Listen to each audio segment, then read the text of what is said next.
Hello everyone, welcome to Cooking Craves. Everyone likes puddings. Today let's make an easy vanilla pudding from scratch without any store-bought custard powders. Before getting into the video, please hit the subscribe button and subscribe to Cooking Craves. Take 2 cups of milk in a pan. Heat it over a medium flame. Once the milk is hot, add half a cup of sugar. I have used brown sugar. You can use white sugar too. Lower the heat to a low flame. Then add 5 tablespoons of corn flour and whisk well until all the corn flour is dissolved. Stir by a spoon or a whisk continuously for 10 minutes on low flame. Add a small pinch of salt.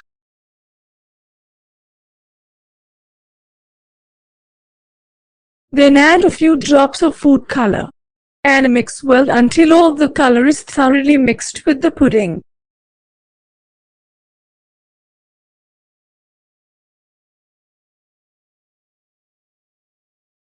You will add more color if you feel it's not enough.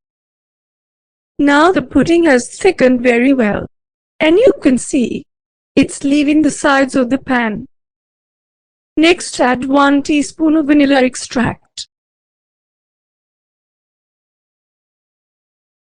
Cook for a further couple of minutes and turn off the stove.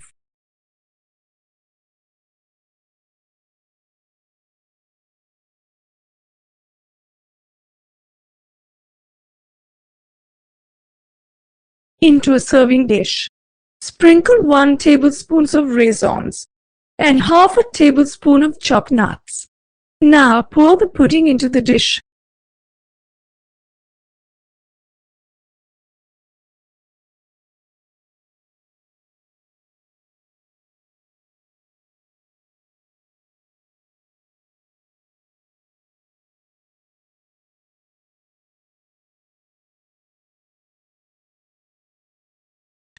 Smoothen the surface with a spoon and let it cool completely. You can keep this in the fridge for half an hour after it is cooled if you want, but it is not really necessary. This tastes great even in room temperature. Now it is cooled completely. Turn it onto a dish and pat gently. Take off the dish with the help of a knife if needed. Then serve it and enjoy your quick and easy vanilla pudding. Do try this pudding as this uses just a few ingredients and tell how it turned out. Subscribe to Cooking Craves for more recipes. And don't forget to check out our other yummy recipes.